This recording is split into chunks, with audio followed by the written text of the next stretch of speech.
Halo semuanya, selamat datang di pembelajaran matematika bersama Ibu Siska Kulina. Apa kabar semuanya? Semoga semuanya dalam keadaan baik dan sehat ya. Oke, hari ini kita lanjut pelajaran kita.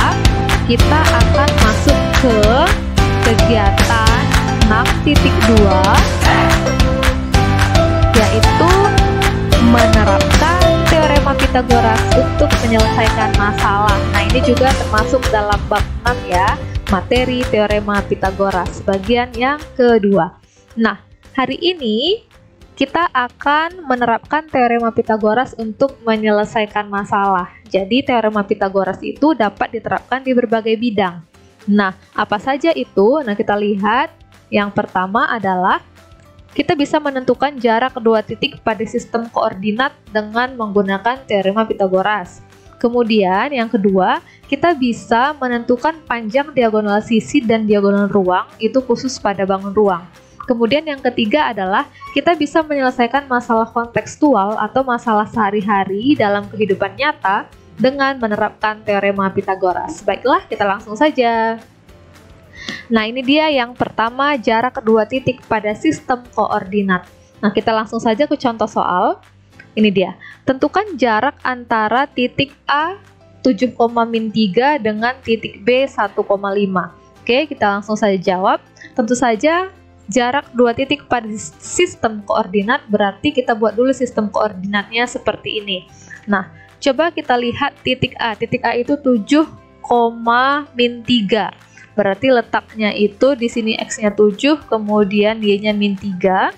Berarti di sini letak titik A. Oke, kemudian titik B-nya adalah 1,5. Ini 1, kemudian ini 5 Y-nya. Maka ini adalah titik B. Nah, yang ditanya adalah jarak antara titik A dan titik B.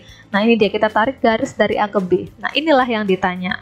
Nah, untuk mencari berapa jarak antara titik A dan titik B ini, kita buat, ya, kita tarik garis dari titik A sejajar sumbu X, nah yang ini. Kemudian kita tarik lagi garis dari titik B sejajar sumbu Y. Nah, seperti ini. Nah, perhatikan perpotongannya ini sebut saja C. Perhatikan terbentuk segitiga siku-siku ya. Segitiga siku-siku ABC. Nah, terbentuk segitiga siku-siku ABC, kita lihat panjang AC ya. Ini dia, panjang AC. Ini AC adalah 6 satuan, 1, 2, 3, 4, 5, 6 atau 6 kotak. Kemudian panjang BC adalah 8 satuan, 1, 2, 3, 4, 5, 6, 7, 8.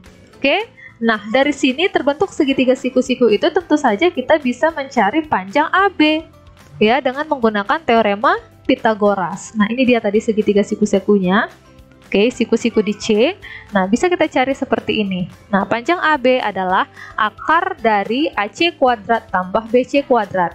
Oke, maka panjang AB sama dengan akar dari 6 kuadrat tambah 8 kuadrat. Nah, ini tadi AC-nya 6, BC-nya 8. Sudah, kita langsung hitung saja. AB sama dengan akar dari 6 kuadrat itu adalah 36, 8 kuadrat itu adalah 64. Maka AB sama dengan akar dari 36 tambah 64, yaitu 100. Akar dari 100 adalah 10. Oke, bisa ya? Nah, cara yang kedua untuk menyelesaikan soal ini ada rumusnya seperti ini. Nah, untuk mencari jarak antar dua titik, nah kebetulan di sini namanya AB, maka di sini sama dengan akar dari X1 kurang X2 kuadrat tambah Y1 kurang Y2 kuadrat. Nah, maka X1-nya adalah ini ya, inilah adalah X1, Y1 ya. Ini X2, ini Y2. Oke, maka X1-nya 7. 7 kurang 1 kuadrat tambah -3 kurang 5 kuadrat. Nah, AB sama dengan 7 kurang 1 itu adalah 6, berarti 6 kuadrat. Tambah -3 kurang 5 adalah -8 dikuadratkan. Maka 6 kuadrat itu adalah 36, -8 kuadrat itu adalah 64. Karena -8 kali -8 sama dengan positif 64. Sudah sama ya? Nah, sudah sama seperti yang ini, tinggal dilanjutkan saja. Nanti dapat juga hasilnya AB sama dengan 10 ya. Ini nanti kan akar 100. Nah, akar 100 itu adalah 10. Maka diperoleh jarak kedua titik tersebut adalah 10 satuan. Bisa ya? Oke, kita lanjut ke yang kedua. Yang kedua adalah menentukan panjang diagonal sisi dan diagonal ruang. Tentu saja ini dalam bangun ruang. Nah, kita lihat contohnya. Tentukan panjang HB dari bangun berikut. Jadi ini ada balok ya. HB itu adalah yang ini ya, yang ditanya. Nah, ini adalah diagonal ruang. Oke, ini diagonal ruang. Ya. Kemudian kita akan jawab. Nah, perhatikan untuk mencari panjang HB, tentu saja ini nanti segitiganya, yaitu segitiga DHB ya, atau HDB. Nah, tentu saja untuk mencari panjang HB kita harus tahu dulu berapa panjang HD. Panjang HD kan sudah tahu ya, 8 cm. Dari mana ini kita tahu 8 cm? Karena ini panjang rusuknya ini adalah tinggi balok, pasti semuanya sama-sama 8 cm. Oke. Nah, kemudian kita juga harus tahu panjang BD. Sementara panjang BD kan belum tahu. BD ini apa? BD ini adalah diagonal sisi. Ya, diagonal sisi dari balok ini. Tentu saja kita harus cari panjang BD dulu. Nah, perhatikan ini. Nah, kita tarik ya yang ini, ABCD ini ke sini seperti ini supaya lebih mudah dipahami. Nah, AD-nya 12 cm, AB-nya 9 cm. Nah, ini siku-siku di sini, siku-siku di A. Nah, perhatikan terbentuk segitiga siku-siku di sini ya, segitiga siku-siku yaitu segitiga BAD. Nah, segitiga BAD. Perhatikan. Maka kita bisa cari panjang DB. Nah, seperti ini dia. Nah, panjang DB atau panjang BD sama dengan akar dari, ini kan sisi miring ya. Maka akar dari 12 kuadrat ya, ini AD kuadrat tambah AB kuadrat. Nah, itu sama dengan akar dari 12 kuadrat tambah 9 kuadrat.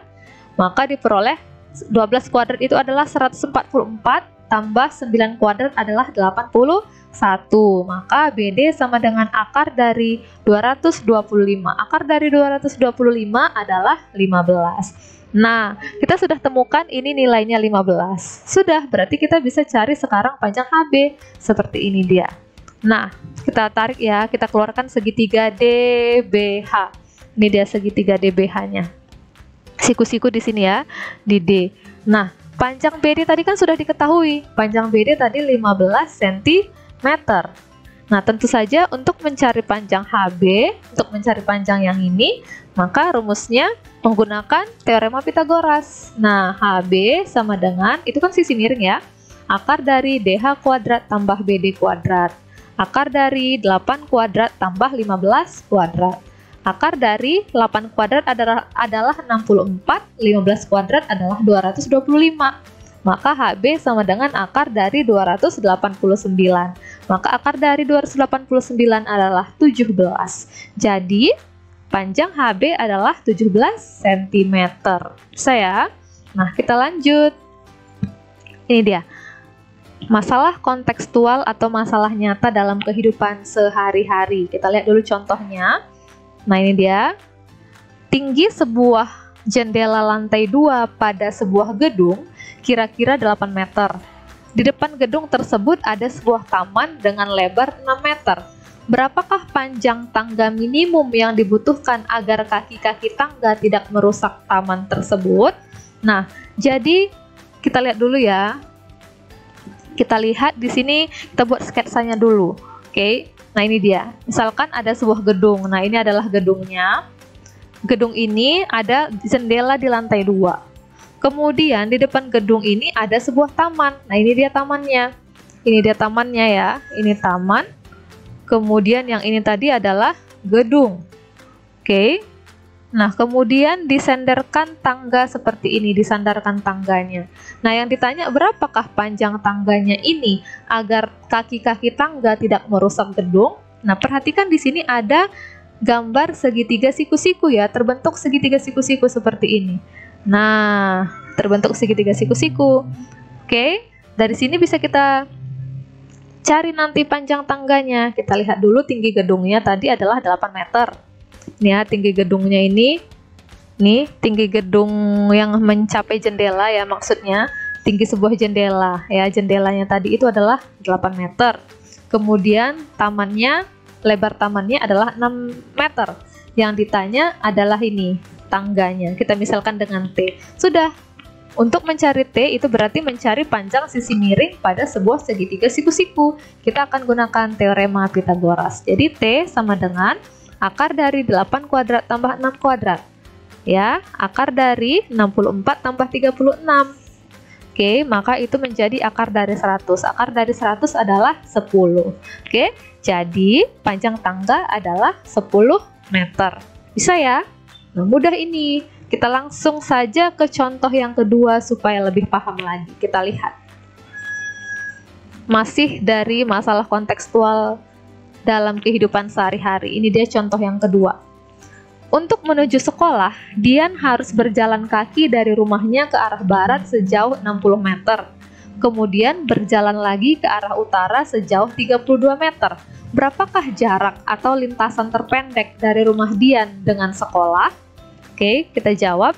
Nah, jadi ini adalah rumahnya si Dian. Kemudian ini adalah sekolah. Nah, katanya untuk mencapai sekolah, Dian harus berjalan kaki dari rumahnya ke arah barat. Nah, ingat dulu, ini adalah arah mata angin ya. Nah, seperti kita ketahui, ini adalah timur, ya di sini tenggara, timur, tenggara, kemudian selatan. Kemudian di sini adalah barat daya, kemudian ini adalah barat. Ini di sini adalah barat laut dan di sini adalah utara. Maka kalau menuju ke arah barat berarti ke sini ya, ke arah barat sejauh 60 meter. Ini. Kemudian dilanjutkan lagi berjalan ke arah utara. Utaranya seperti ini sejauh 32 meter. Yang ditanya berapa lintasan terpendek atau jarak dari rumah Dian dengan sekolah. Nah, kalau Dian berjalan dari rumah 60 kemudian tambah 32 ya, jaraknya menjadi 92 meter. Tetapi bisa kita ketahui lintasan terpendeknya supaya Dian bisa lebih cepat sampai ke sekolah. Nah, tentu saja dia harus berjalan seperti ini kan. Nah, seperti ini. Inilah yang ditanya. Kita misalkan dengan J. Nah, terbentuk lagi segitiga siku-siku. Ya, segitiga siku-siku seperti ini. Nah, maka kita akan gunakan teorema Pythagoras. Yang ditanya adalah sisi miring. Maka J sama dengan akar dari 60 kuadrat tambah 32 kuadrat.